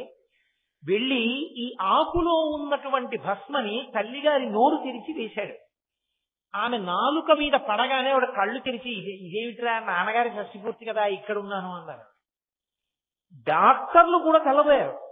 ఆవిడ భర్తతో కలిసి షష్ఠి పూర్తి అయిపోయింది. మళ్ళీ 1 ఏడాది తర్వాత ఈ పిల్లవాడు పరమాచార్య స్వామి వారి దగ్గరికి వెళ్ళాడు. అప్పటికి ఏడాది అయిపోయింది కామకోటి పీఠానికి. ఇలా లోపలికి వెడుతుంటేనే ఈ పిల్లవాడిని చూసి పరమాచార్య స్వామి వారు అన్నారు, మీ అమ్మగారు వెళ్ళిపోయారు కదూ అన్నారు. ఎలా తెలిసింది? మేము ఎవ్వరం మీకు చెప్పలేదే, ఎలా తెలిసింది అన్నాడు. నేను కామాక్షిని 1 సంవత్సరమేగా అడిగాను ఆయుర్దాయం మీ అమ్మకి అన్నాడు. ఆయన కోరినటువంటి కోరిక తేజస్సు విభూతి కణముల నుండి ప్రసరించి వాళ్ళ అమ్మగారిని బతికించింది. అందుకే దానికి మహదైశ్వర్యం అని పేరు, అష్టసిద్ధులకు ఆలవాలమని పేరు. అసలు బ్రహ్మోత్తర ఖండంలో అయితే స్కాంద పురాణంలో విభూతి గురించి ఎంత గొప్పగా మాట్లాడతారో అంత శక్తివంతమైనది భస్మ. అది ప్రళయమునందు అన్నీ కాలిపోతే దాన్ని మహాభస్మ అంటారు.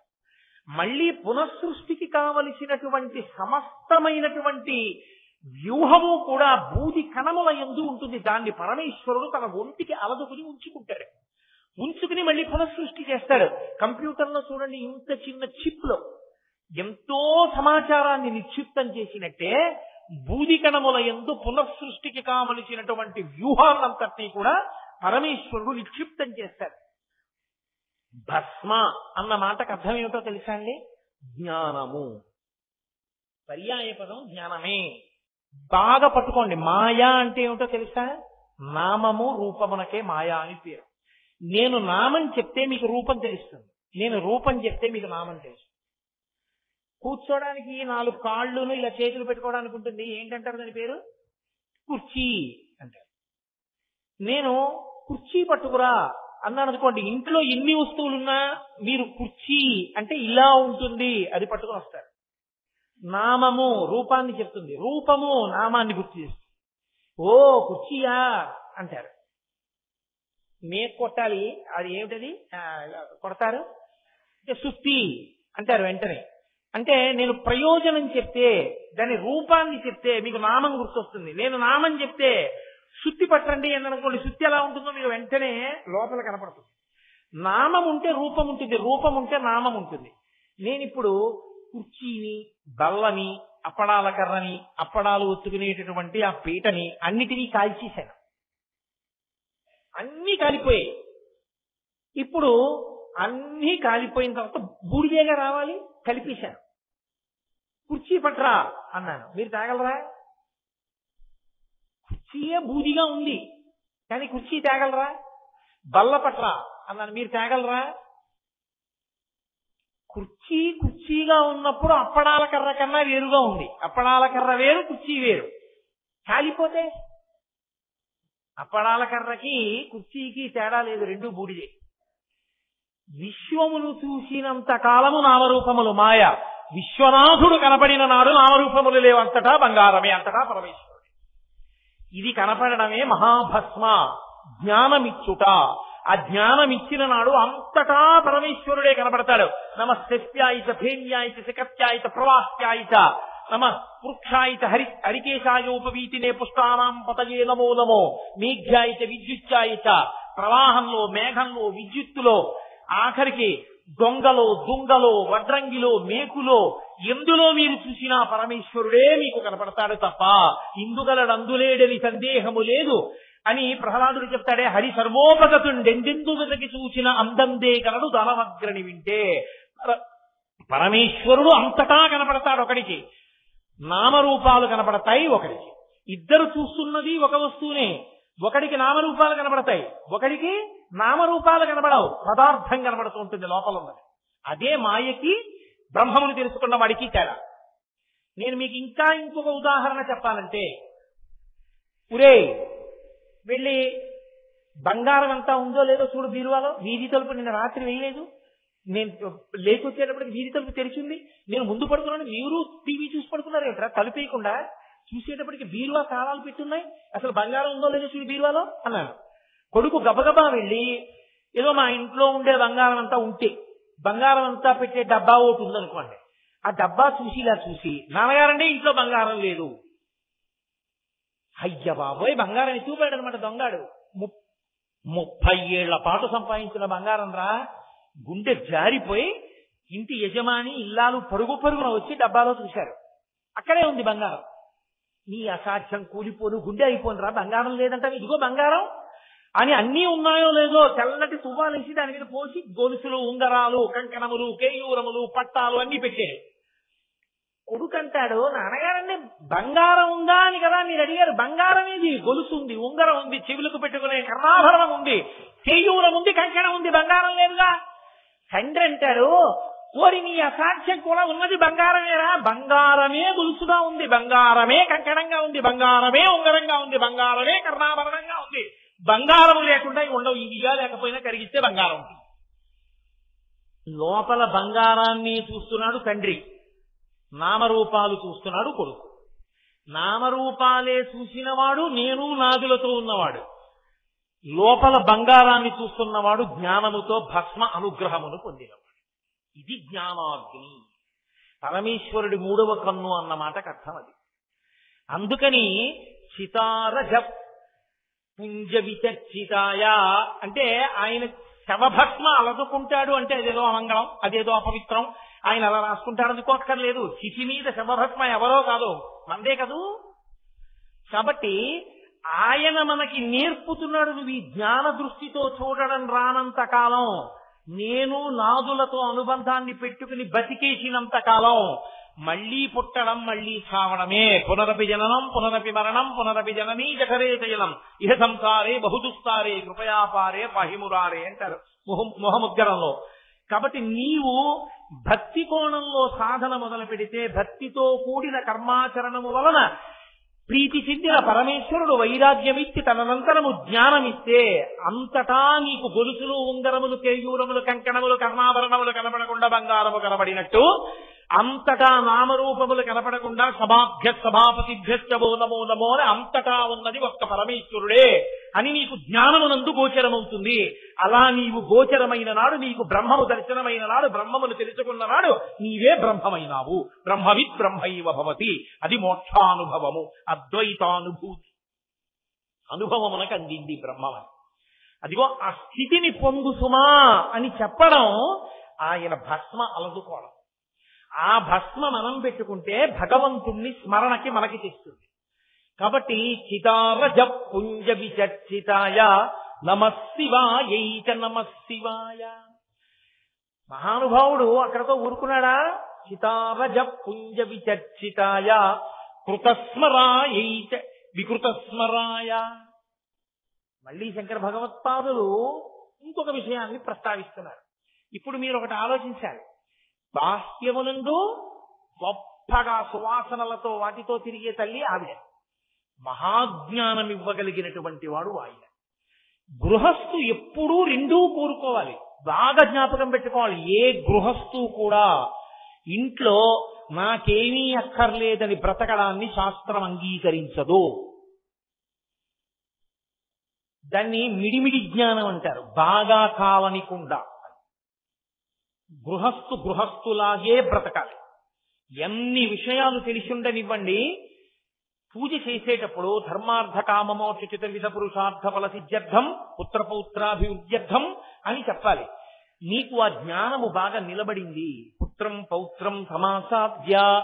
మనవణ్ణి కూడా చూసిన తరువాత వానప్రస్థ ఆశ్రమే వసేత్. అప్పుడు వానప్రస్థానికి వెళ్ళాలి. అప్పుడు కూడా నువ్వు ఇంకా జ్ఞానంతో కలిసి ఉండలేననుకుంటే భార్యని కొడుకుకు అప్పచెప్పి సన్యాసం పుచ్చుకోమని చెప్పారు వ్యాస భగవాను. కాబట్టి గృహస్థులా బ్రతకాలి. గృహస్థులా బ్రతకాలంటే రెండు నడుస్తూ ఉండాలి ఎప్పుడు. బాహ్యమునందు ఐశ్వర్య సమృద్ధి, చక్కగా ఇంట్లో అన్నీ ఉండాలి. చక్కగా వేదం అనుభవించినటువంటి భోగములు ఏమున్నాయో వాటిని అనుభవించాలి. చక్కగా మనవల్ని చూడాలి, మనవరాళ్ళని చూడాలి, చక్కగా వాళ్ళకి బహుమతులు కొనివ్వాలి. ఆంతరమునందు జ్ఞానము పెరుగుతూ ఉండాలి. ఇవన్నీ పరమేశ్వరుడిచ్చిన అనుబంధాలు. ఆ మనవడు ఎవరో నాకు తెలుసా? నాకు తెలీదు. వాడు నాకు ఏదో ఇంకో ఏడాదిన్నర తర్వాత ఎప్పుడో నాకు మనవడు వచ్చాడు అనుకోండి, వాడిని చూసి చూడగానే నేను నా మనవడంట. వాడిని ఎత్తుకుని వాడి బోచి నవ్వులు చూసి మురిసిపోతాను. తెల్లవారుజాము లేచి సంధ్యావందనానికి ఎడుతుంటే వాడు గోడ మీద చిన్న దీపాన్ని చూసి కాళ్ళు చేతులు ఎత్తి ఆడుకుంటూ వాళ్ళ అమ్మ డొక్కలో పడుకుని ఉంటే నా కూతురు నిద్రపోతోంది అనుకోండి, నేను ఆ పసిపిల్లవాడిని చూసుకుని మురిసిపోతాను. నా మనవడని. వాడు 2 మాటలు తుమ్మితే బెంగెట్టుకుంటాను. ఎక్కడి నుంచి వచ్చాడు వాడు? నాకు 53 ఏళ్ళు వచ్చే వరకు వాడు ఎవరో తెలియజే. 53వ ఏట వచ్చిన వాడితో నాకు అంత అనుబంధం. వాడు నాతో మాట్లాడా? నాకేమైనా ఓ పండిచ్చాడా, ఓ కాయ ఇచ్చాడా, ఓ పంచిచ్చాడా? ఎక్కడిది అనుబంధం? ఎక్కడి నుంచి వచ్చాడు వాడు? పరమేశ్వరా, చూసుకుని మురిసిపోరా అని నాకు ఆయుద్ధాన్ని ఇచ్చి నాకు మనవాడిని ఇచ్చావా? తండ్రి నీకు నమస్కారం అని నువ్వు అనగలిగితే నీకు మనవడు బంధనం కాదు. వీడు నా మనవడు, ఇంకా సంపాదించి నేను పట్టుకొచ్చి వీడికి కూడా ఇచ్చేస్తుండాలనుకుంటేనే పాడైపోతాం. కాబట్టి బాహ్యమునందు అభివృద్ధి, ఆంతరమునందు జ్ఞానాభివృద్ధి రెండూ పెరగాలి. అందుకే అమ్మవారిలాగా లక్ష్మీ కటాక్షం కనపడుతూ ఉండాలి. ఇంట్లో వృద్ధి ఉండాలి. అటు అయ్యవారిలా లోపల జ్ఞానం అభివృద్ధి చెందుతూ ఉండాలి. పండవలసిన పండు పండకుండా అలాగే ఉండిపోయింది అనుకోండి, దోరగాను ఇది ఎంతకీ పండట్లేదేమిట్రా, దీంట్లోకి పురుగులు ఏమైనా దూరి పాడు చేసేయేమో, అందుకే ఇది పండట్లేదంటాం. పండిపోయింది అనుకోండి ఏదైనా అందం ఉంటుంది. పండిపోయిందని గుర్తు ఏమిటంటే ఇంకా పట్టుకుని ఉండదు. పువ్వుగా, పిండెగా, కాయగా పట్టుకుంటుంది. పండుగా విడి కింద పడిపోతుంది. పండిపోయాడంటారు. అందుకే మన వాళ్ళు పంటలు వేయండి అంటారు ఆడుకునేటప్పుడు. పరమపద సోపాన పటం ఆడితే పండిపోయాడండి అంటారు. ఆయనకి ఏమండి మహానుభావుడు పండు అంటారు. ఆయన పండిపోయాడండి అంటారు. పంట పండు. పండు అంటే ఆయన పట్టుకోవలసిన నాళ్ళు పట్టుకున్నాడు. ఎప్పుడు విడిచిపెట్టాలో అప్పుడు విడిచిపెట్టాడు. అందుకే పట్టు విడుపు తెలియాలండి అంటారు. తప్ప అదే పనిగా పట్టు కూర్చుంటే పట్టుకోవలసిన దాన్ని వదిలిపెట్టేసుకుంటాం. ఏది పట్టుకోవాలో దాన్ని పట్టుకుని, పట్టుకోవలసిన దాని కోసం పట్టుకున్న దాన్ని వదిలిపెట్టి దాన్ని పట్టుకున్నవాడు పట్టుకోవలసిన దాన్ని పట్టుకుని పట్టుకోవలసిన దాంట్లోకి చేరిపోతాడు. అది పండిపోవడం. పండిపోయినది జారిపోవాలి. ఆ పండు అర్ధంతరంగా పండిపోకూడదు. అది ఉడికిపోయిందంటారు. అది గృహస్థాశ్రమంలో ఉండి ఇంకా మనవడు పుట్టక ముందే విర్రి ఆలోచనలు పుట్టాయనుకోండి, అది ఉడుకు పొందు, అది సరిగా పరిపక్వతకి రావా, అది మంచి సువాసనతో ఉండదు, అది తాగుతున్నప్పుడు తీపి ఉండదు, పుల్ల పుల్లగా ఉంటుంది, గడ్డలు గడ్డలుగా ఉంటుంది. బాగా ముగ్గి పండి నేల మీద పడింది అనుకోండి, దాన్ని మీరు ఇలా ఎత్తి పట్టుకుంటే చాలు చేతిలోకి రసం కారిపోతుంటుంది, దాన్ని ఇలా జుర్రుకుంటే చాలు అపారమైన మాధుర్యంగా ఉంటుంది. లోపల గట్టిగా ఉన్నది రంగు మారిపోయి పండిపోయినప్పుడు ఏదైనా ఒకటే రంగు పచ్చగా అయిపోతుంది, ఎర్రగా అయిపోతుంది. అయిపోయి పండిపోయింది అంటే అది వేపకాయ చేసేదేమో కానీ వేప పండైతే తీపి. ఏదైనా పండిపోతే తీయగా అయిపోతుంది. తీయగా అయిపోయింది, పండులా అయిపోయింది అంటే ముచికని విడిచిపెట్టడానికి సిద్ధపడింది. ఇది ఆంతరమునందు వృద్ధి, అది బాహ్యమునందు వృద్ధి. రెండు ఉండాలి గృహస్థుకి. ఈ రెండు ఉండాలంటే ఈ రెండు ఉండేటట్టుగా చూపిస్తున్నారు శంకరాచార్య వారు. అది జగద్గురువుల ప్రతిభ. అందుకని మహానుభావుడు ఇటుపక్క కస్తూరికా కుంకుమ చర్చితాయై, అటు చితారజ పుంజ విచర్చితాయ కృతస్మరాయై వికృతస్మరాయ. వాళ్ళిద్దరి యొక్క గొప్పతనం ఏమిటో చెప్తున్నారు. అమ్మవారు ఏం చేసింది? కృతస్మరాయై, మన్మధుణ్ణి బ్రతికించింది. బ్రతికించింది అన్న మాటకు అర్థం పుట్టించింది కాదుగా. బ్రతికించింది అంటే అంతకుముందు పుట్టాడు, పుట్టి చచ్చిపోయాడని గుర్తు కాదు, అప్పుడే కదా మళ్ళీ బ్రతికించడం అన్న మాట వస్తుంది. బ్రతికి అంతకుముందు పుట్టి తిరిగి బ్రతికుండి చచ్చిపోయాడు అనుకోండి, అప్పుడు బ్రతికించడం అన్న మాట వస్తుంది. లేకపోతే ఇప్పుడే కొత్తగా లోకంలోకి వస్తుంది అనుకోండి, సృష్టించింది అంటారు. శంకరాచార్యులు వారు సృష్టించింది అమ్మవారం లేదు, కృతస్మరాయై, బ్రతికించింది ఆవిడన్నారు. అందున శంకర భగవత్పాదులు ఎక్కడైనా ఒక మాట వాడారనుకోండి, మీరు అక్షరం మార్చలేరు. మన్మధుడికి బోలెడన్ని పేర్లున్నాయి. ఎన్ని పేర్లున్నాయో, మనసిజుడు, మన్మధుడు, పుష్పబాణుడు, ఎన్నో పేర్లు. ఇక్కడ ఆయన ఏం వాడ, స్మరాయై అన్న మాట వేశారు, స్మరుడు అన్నారు. స్మరుడు అన్న మాటకు అర్థం ఏమిటో తెలుసా అండి? త్వర కల్పిస్తాడు ఆయన, తొందర పెడతాడు. ఇంకా ఏ విషయం మీద దృష్టి నిలబడదు. ఎంతసేపు ఏది కోరుకున్నాడో దాని మీదే దృష్టి ఉండి తొందరగా దాన్ని అనుభవించాలన్న కోరిక కల్పించినటువంటి శక్తికే స్మరుడని పేరు. స్మరణల రూపంలో తొందర పెట్టేస్తాడు, కాముకులను తొందర పెడతాడు. అది స్మరుడు అంటారు. అప్పుడు ఆ స్మరుడు చచ్చిపోయాడు ఒకప్పుడు. ఎవరి చేతిలో? ఆవిడ భర్త చేతిలోని. పరమశివుడే చంపేశాడు. ఎప్పుడూ నేను చెప్పక్కర్లేదు, మీ అందరికీ తెలుసు. ఆయన తపస్సు చేసుకుంటున్నాడు, ఆవిడ దాక్షాయినిగా శరీరాన్ని విడిచిపెట్టి హైమవతిగా పుట్టింది, హిమవత్ పుత్రికగా. ఆమె ఆయనకి సపర్య చేస్తోంది. వాళ్ళిద్దరికీ కొడుకు పుడితే తప్ప తారకాసుర సంహారం అవ్వదు. అందుకని తొందరపడి దేవేంద్రుడు ప్రేరేపించాడు కదా అని మన్మధుడు వచ్చి బాణాన్ని ప్రయోగించి పరమశివుడికి కామోద్దీపనం చేద్దామనుకున్నాడు. మొదటి బాణం పడగానే ఆయనకు అనుమానం వచ్చింది, ఎవడు రా నా మీద బాణం వేసినవాడు. వెంటనే ఆయన మూడవ కన్ను తెరిచారు. భుగభుగమను పెరుమంటలు భగభగమని మండనంత బ్రహ్మాండంబుల్ దిగులుగా తెగిమరుపై చిచ్చు కన్ను దేవుడు ఇచ్చన్నంటారు వీరభద్ర విజయంలో పోతన గారు. ఆ మూడో కన్ను విప్పేటప్పటికి భుగభుగమను పెరుమంటలు భగభగమని మండనంత బ్రహ్మాండంబుల్ దిగులున అంత దిగులు పొందే లోకాలన్నీ భగభగమంటూ ఆ మంటలు పైకొచ్చి మన్మధుడిని కాలిస్తే బూది కింద పడిపోయింది, బూడిదై పడిపోయాడు. ఇప్పుడు మన్మధుడు చనిపోయాడు. మన్మధుడు చనిపోతే లోకంలో మన్మధుడు లేడు. మన్మధుడు లేకపోతే బాణం వేసేవాళ్ళు లేరు. మన్మథ బాణములను 5 ఉంటాయి. ఆ 5 పుష్పబాణములు. ఆ 5 పుష్పబాణములు వేస్తే కామోద్రేకం కలుగుతుంది. పురుషుడికి స్త్రీ యందు, స్త్రీకి పురుషుని యందు. దాని వలన ప్రత్యుత్పత్తి కలుగుతుంది, సంతానోత్పత్తి జరుగుతుంది. ఇప్పుడు మన్మధుడు లేడు కాబట్టి సమస్త ప్రాణుల యందు కామవికారం ఆగిపోయింది. మనుష్యులే కాదు, సమస్త ప్రాణులకు కామవికారం లేదు. అందరూ హాయిగా పరమ సంతోషంగా తృప్తిగా ఉన్నారు తప్ప ఎవరి మనసులలోనూ ఆందోళన లేదు, తొందర లేదు, ఏదో పొందాలన్న కోరిక లేదు, అలా ఉన్నారు. ఇప్పుడు అమ్మవారు ఏం చేసిందంటే మన్మధుడిని బతికించి, ఇది కృతస్మరాయై, అమ్మా నువ్వు బతికించావు. వికృతస్మరాయ, బతికించాక చంపలేదు, ఆయన చంపాక నువ్వు బతికించావు. శంకరుడు చెప్పడంలో మాత్రం నువ్వు బ్రతికించిన దానివి, ఆయన చంపినవాడు అన్నారు. ఇప్పుడు మీకు ఇది మామూలుగా బయట చూస్తే ఏమనిపిస్తుందంటే, ఏమంటే శివుడే మేలు చేశాడు మనకి, అమ్మవారే ఇబ్బంది పెట్టిందండి అంటారు కాదు. నిజంగా అమ్మవారు మన్మధుడిని బతికించలేదు అనుకోండి, మనందరం యోగులు పెద్ద పెద్ద స్వామీజీలం అయిపోదాం కదూ. అసలు ఎవ్వరికీ కామోద్రేకం అన్నది లేదు, హాయిగా ప్రశాంతంగా ఉంటాం. అమ్మవారు మన్మధుడిని బతికించబట్టి ఆయన తీసుకొచ్చి ఆ బాణాలు బట్టి లేనిపోల అల్లరంతా బయలుదేరింది.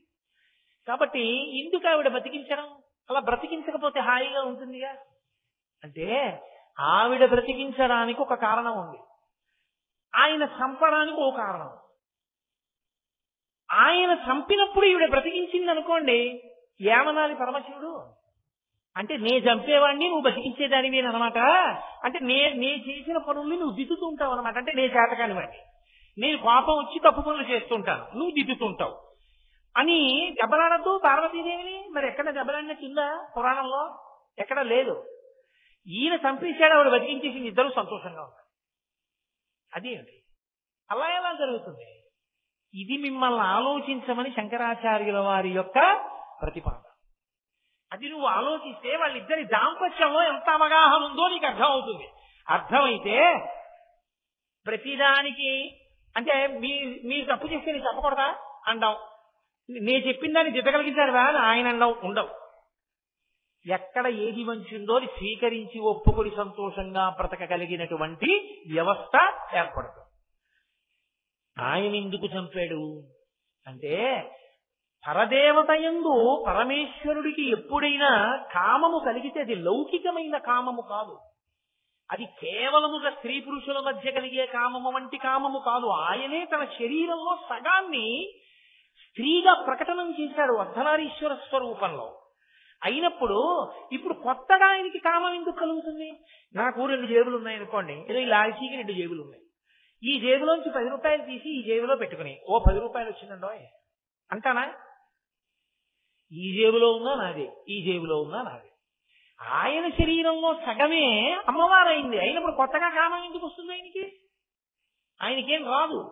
కానీ ఆయనే ఆకర్షణ పెంపొందించుకున్నాడు, ఆయనే కోరికని పొందాడు. ఏమని? నువ్వు తల్లివవు, నేను తండ్రిని అవుతాను.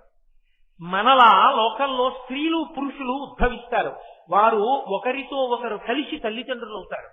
వారికి ఆకర్షణ ఉంటుంది. ఆకర్షణ ఎందుకు అంటే, ఆకర్షణ వలన కలిగిన కలయికనందు సుఖము సంతోషము ఆనందము ఉంటాయి. సృష్టి శోకంతో జరగకూడదు, ఆనందంతో జరగాలి. అందుకని ఆకర్షణ లోకానికి ఏర్పాటు చేస్తున్నానన్నాడు. ఇప్పుడు ఆయనకి ఆకర్షణ మన కొరకు, అంతేగాని ఆయనకేం అందులో సుఖము తృప్తి ఇటువంటి మాటల కోసం ఆయన అమ్మవారి వంక ఆకర్షితుడు కాడు. అటువంటి స్వామిని అమ్మవారి పట్ల ఆకర్షితుడయ్యేటట్టు చెయ్యగలవని అంత బాణం వేయడం మన్మధుడు తన హద్దు దాటడం కాదా?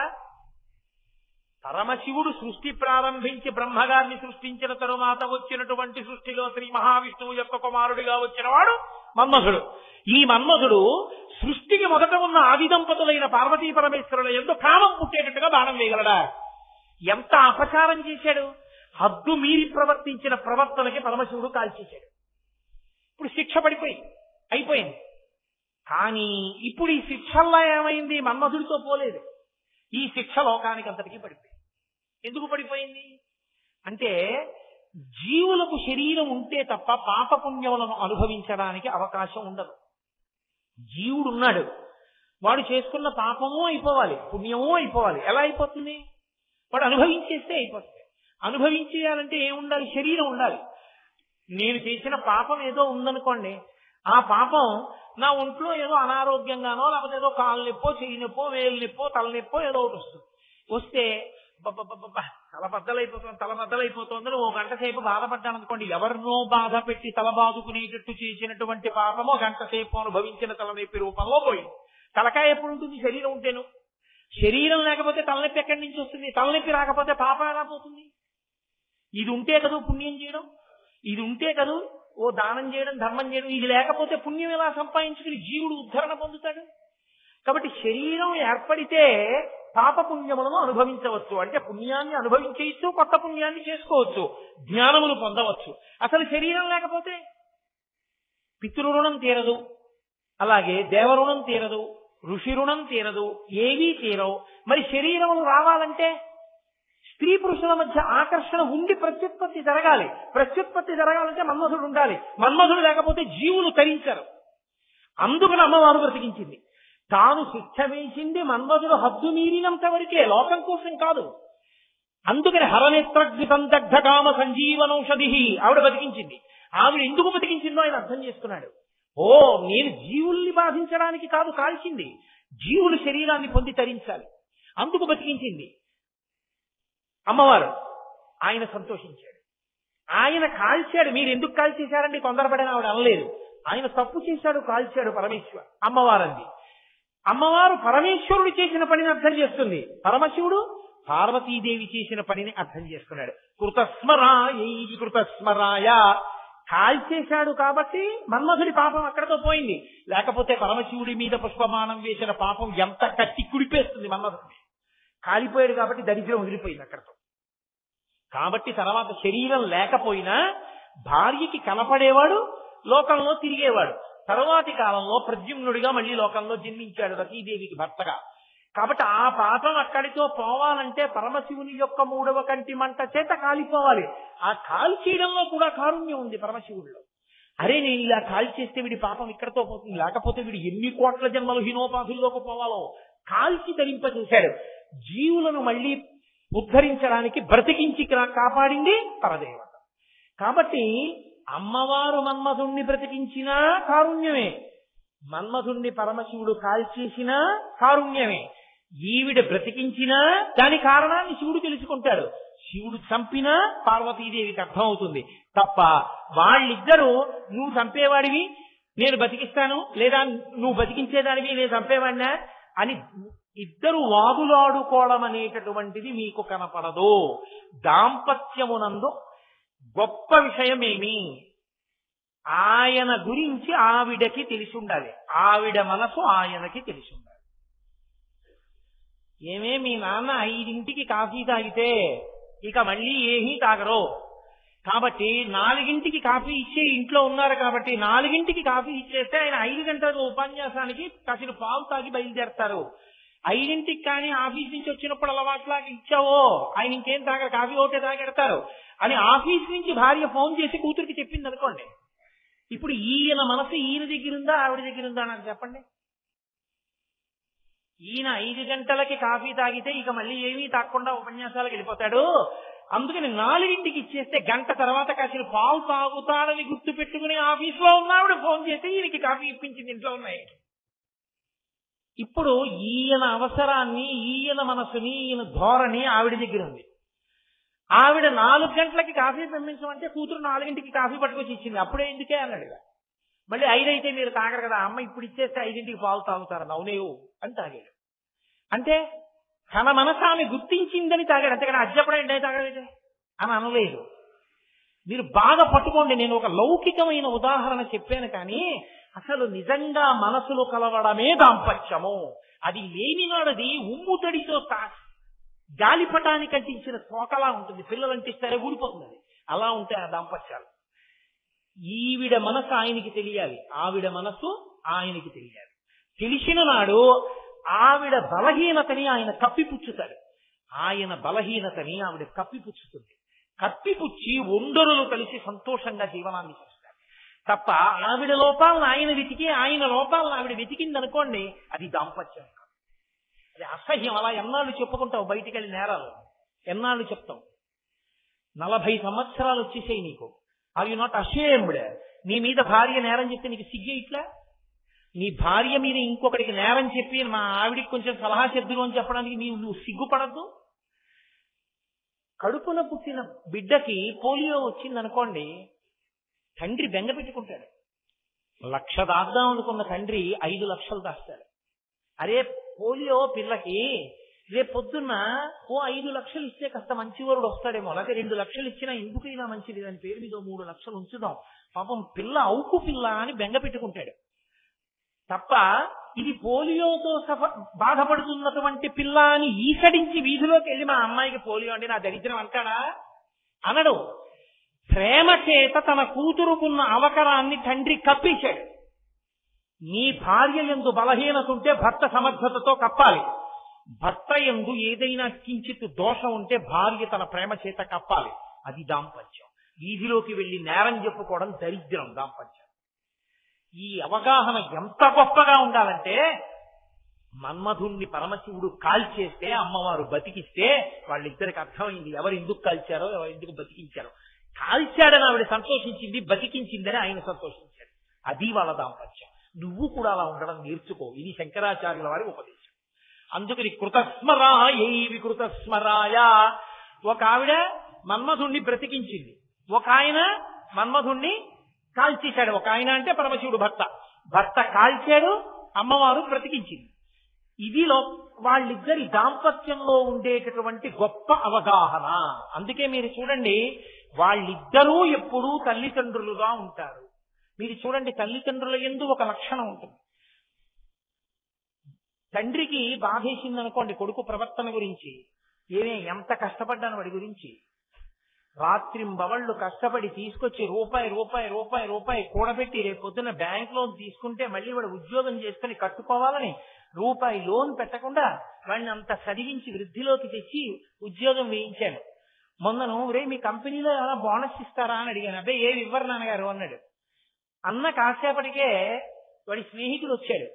వచ్చి వీడు ఇంట్లో ఉండగా వీడు ఎదురుగుండానే, అదేంటి అంకుల్ మీకు బాబు ఏమైనా కొనిపెట్టారా, నేను మా నాన్నగారికి పంచెల షాపు అవి కొని పట్టుకెళ్ళాను, మాకు ఈ మధ్య బోనస్ ఇచ్చారు కదా, నువ్వేం కొన్నావా మీ నాన్నగారికి అన్నాడు.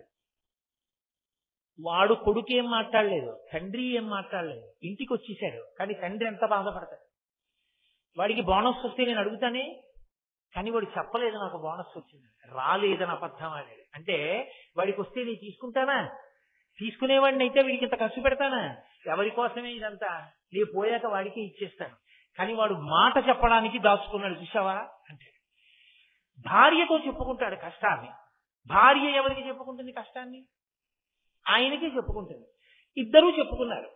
నిజమే, ధూర్తుడు ఏమున్నాడు అర్థం ఎటువంటి పిల్లాడండి. అలాంటి పిల్లాడు మన కడుపును పుట్టడం మన దరిద్రం అండి నిజంగా. అలాంటి వాడిని 9 నెలలు మోసానండి అంది. అయిపోయింది, వారం రోజులైంది. కొడుక్కి పచ్చకామెరలు వచ్చాయి, హాస్పిటల్లో జాయిన్ చేశారు. మామయ్య గారు మిమ్మల్నే కలుస్తున్నారు, ఆయన తొందరగా రండి మామయ్య గారు అని కోడలు ఫోన్లో అంది. ఉసే పిల్లాడికి కామెరలుట, నన్నే తలుస్తున్నట్టే, బయలుదేరిపోదాం అన్నాడు తండ్రి.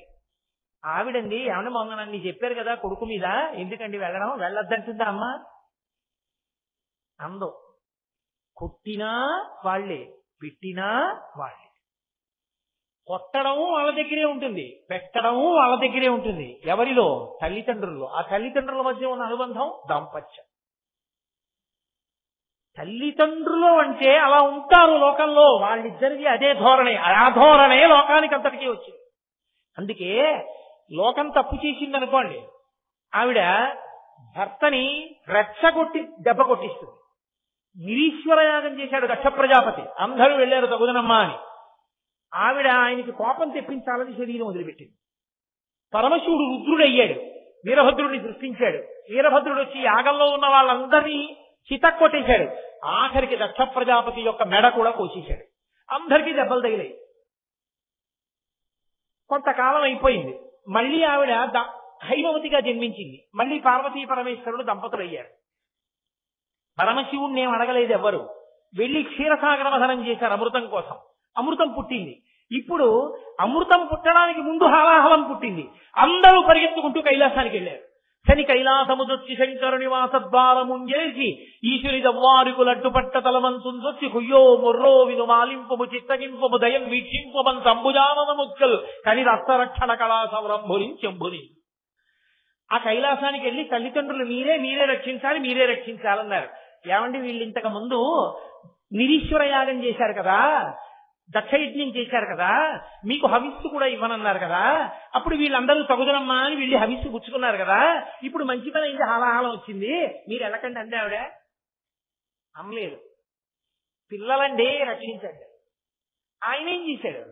గబగబా వెళ్ళి హవాహవం పుచ్చుకుని నోట్లో పెట్టుకుని, మీదితే కడుపులో ఉన్న లోకాలు పోతాయి, వదిలితే పై లోకాలు పోతాయి, ఊర్ధ్వలోకాలు అధోలోకాలు పోకుండా ఉదరము లోకంబులకును సదనంబకు పెరిగి శివుడు తటుల విషాగ్నిన్ కుదురుకునే కంఠబిలమున పదిలంబుగా నిలిపే సూక్ష్మ ఫలరసమ ప్రియం.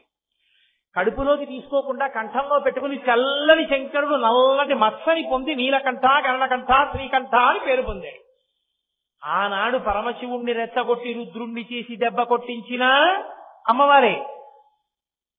మళ్ళీ పిల్లలు ఇబ్బందిలో ఉన్నప్పుడు ఆయనకి గతం గుర్తు చేయకుండా వెళ్లి రక్షించండి అని పంపించి రక్షింపచేసిన అమ్మవారే. తల్లిదండ్రులు అంటే బిడ్డల్ని రక్షిస్తుంటారు. ఎప్పుడు ఒక దెబ్బ కొట్టడంలోనూ ప్రేమే ఉంటుంది, వాళ్ళకి పెట్టడంలోనూ ప్రేమే ఉంటుంది తప్ప కొట్టడంలో క్రౌర్యం, పెట్టడంలో ప్రేమ తల్లిదండ్రుల యందు ఉండవు. ఇంకెవరి ఎందైనా ఉంటాయేమో. కొట్టేటప్పుడు కూడా ప్రేమతోనే కొడతారు, వీడు బాగుపడాలని కొడతారు. పెట్టినప్పుడు కూడా వీడికి జీర్ణం అవ్వాలని పెడతారు. అందుకే 10 మంది ఉంటే పెట్టరు. ఎక్కడ దృష్టి తగులుతుందో అని అమ్మ కొంగు చాట్న పెడుతుంది. లేకపోతే ఇలా అలా ఏదో మాట చెప్పి ఓ గదిలోకి తీసుకెళ్లి వాడిని అక్కడ కూర్చి అని చెప్పి తలిపేసేస్తుంది. ఎక్కడ దృష్టి తగిలేస్తుందో అని బెంగ. పెట్టడంలో ప్రేమ, కొట్టడంలో ప్రేమ. కొట్టేటప్పుడు కూడా చేతి అది గోపకి తగలకుండా చంప మీద కొడుతుంది. ఎందుకంటే చెవికి తగిలితే కొడుకు ఏమవుతుందో అని. కోపంలో కూడా ప్రేమ. ప్రేమ కోపము విడదీయబడి కోపం ఉండదు తల్లి యందు తండ్రి యందు. అంత ప్రేమైక మూర్తులై ఉంటారు. బిడ్డల యందు దాంపత్యం అంత ప్రేమగా పరిణమిస్తుంది.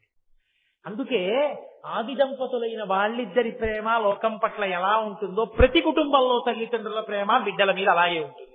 అది అలా ధారగా వెడుతుంటుంది. కాబట్టి ఆ అవగాహన ఉంది. ఆ అవగాహనయే ఇంటికి లక్ష్మీ కటాక్షం. లక్ష్మి ఏ ఇంట ఉంటుంది అంటే అస్తమానం కీసులాడుకునేటటువంటి భార్యాభర్తలున్న చోట ఉండను అని చెప్పింది. నేను ఉండను అక్కడని చెప్పింది. ఎక్కడ భార్యాభర్తలు కీసులాడుకోకుండా ఒక కను సౌజ్ఞతో ఒక్క మాటతో ఇద్దరూ అర్థం చేసుకుని జీవితాన్ని నడుపుతారో అటువంటి వారింటే లక్ష్మి ఉంటుంది. మా రామకృష్ణారావు గారు భార్యతో మాట్లాడడం ఇన్ని సంవత్సరాల్లో నేను తక్కువ చూశాను. ఓసారి ఇలా అంటాడు, లేకపోతే ఇలా అంటాడు, అంతే. ఆవిడ చేసుకెళ్ళిపోతుంది. అది దాంపత్యం. ఒక కను సౌజ్ఞ చాలు, చక్కగా అంత ప్రేమగా ఇద్దరు అలా కాలం గడిపేస్తారు. అదిగో అటువంటి దాంపత్యము అందరికీ శ్రీరామరక్ష, అందరికీ సంతోషం, లక్ష్మీ స్థానం అవుతుంది. కాబట్టి కృతస్మరాయై వికృతస్మరాయ నమశివాయై చ నమశివాయ. అమ్మయ్య ఎలాగో 2వ శ్లోకం పూర్తి చేశాను. ఎందుకంటే అది చెప్తూ ఉంటే అలా వెళ్ళిపోతుంది. వచ్చిన బాధ 3 రోజులు అయిపోయింది, 2 శ్లోకాలు.